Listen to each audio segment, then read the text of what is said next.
அன்புடைய விவசாய நண்பர்களே, படத்தில் நீங்கள் பார்ப்பது 2 வருட தென்னங்கன்று.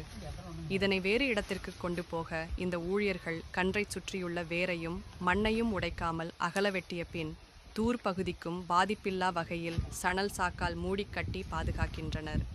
பின்னர் வண்டிகளில் ஏற்றி புதிய இடத்திற்கு எடுத்துச் செல்லலாம். வேர் சேதம் ஏற்படாமல் இருப்பதால் 100க்கு 100 பிழைக்கும் திறன் மேம்படுகிறது.